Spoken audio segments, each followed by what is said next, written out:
ಆಚಾರ್ಯವ ನಿಂದಿಸಿದರೆಯು ಭವಕ್ಕೆ ಬೇಡ್ವರು ತಪ್ಪದಲ್ಲಿ ತಾವನ ಸೇವೆಯ ಮಾಡಲಾಹವು ನೆನೆದ ಕಾರ್ಯಗಳು. ಅವನೇ ಸಾಕ್ಷಾತ್ ಬ್ರಹ್ಮ, ಬ್ರಹ್ಮವು ಅವನ ತಾನೇ, ಮಾತು ಸತ್ಯವು ಅವನನ್ನೇ, ಮನುಷ್ಯನ ನರಕದುವೆ ಸತ್ಯಂದ.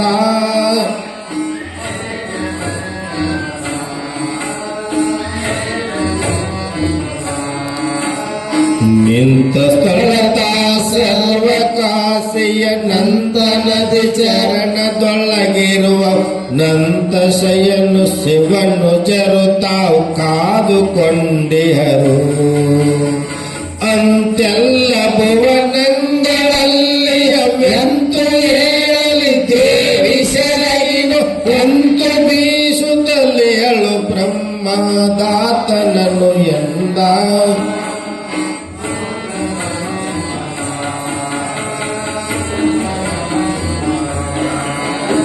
ನೊಂದಿ ಕೇಳೈ ಜೀವನ್ ಮುಕ್ತಂಗಂದು ನ್ಯಾಸಾಸನಗಳೆಲ್ಲವು ಮುಂದೆ ಜಪಮಣಿ ಪುಷ್ಪ ನೇಮಗಳು ಇಲ್ಲ.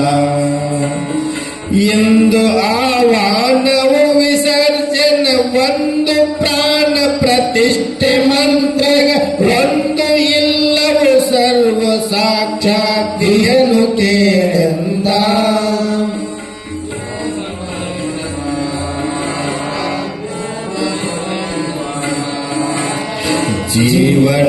ಜೀವನೆಂಬುವುದೇನೆ ನಂದಿ ಜೀವತನವದು ಭ್ರಾಂತ ಭ್ರಾಂತಿಯು ರೋವಡಗಲಿಕ್ಕೆ ಹೊಳೆದು ತೈ ಚೈತನ್ಯ ಶುದ್ಧಾಗಿ. ಜೀವತನ ವೃಷ ಭ್ರಾಂತಿ ಮಾತ್ರವು ದೇವದೇವನು ಸತ್ಯತಾನ ವಾವಗಂಭ್ರಾಂತಿಂದ ಜೀವನಿಸಿಯನು ಕೇಳೆಂದ. 55 ಗುರು ಕರುಣ ತನ್ನೊಳಗೆ ತಾಳೆಯ ಹರಿಯಲಗನಾಡೋದು ತೆವುದು ತಿರುಗುವುದು ಸುಖ ದುಃಖದೊಡನೆಯು ಕರ್ಮ ಫಲಗಳಲ್ಲಿ.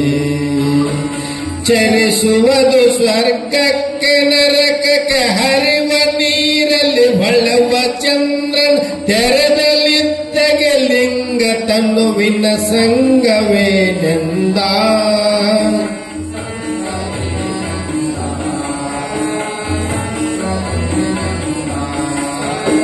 ಯೋಗದಿಂದಲೇ ಇರಲು ಸರ್ವವನ್ನೀಗಿ ಸುಖ ದುಃಖಗಳು ಭ್ರಾಂತಿಯು ಹೋಗಿ ಬಾಯಾಂತರವ ಮೆರದೆ ವಾಸನೆಗಳುಡಗಿ.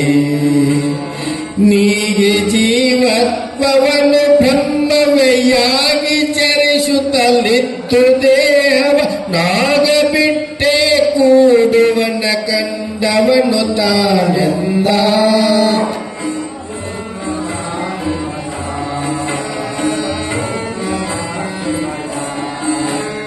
ಕ್ಷೀರದೊಳು ಕ್ಷೀರಡಗೆ ದಂದದೆ ನೀರೊಳಗೆ ನೀರಡಗೆ ದಂದದೆ ಚಾರು ಸಕ್ಕರೆಯೊಳಗೆ ಸಕ್ಕರೆ ಕೂದ ತೆರನಂತೆ. ಪಾರಮಾತ್ಮಕನಾದ ಯೋಗಿಯು ಸೇರಿಯನ್ನು ಪರಿಪೂರ್ಣ ಬ್ರಹ್ಮದ ಆರು ಯೋಗಕ್ಕೆ ಬೀಳ್ವರವರೇ ಪುಣ್ಯರಹರೆಂದ.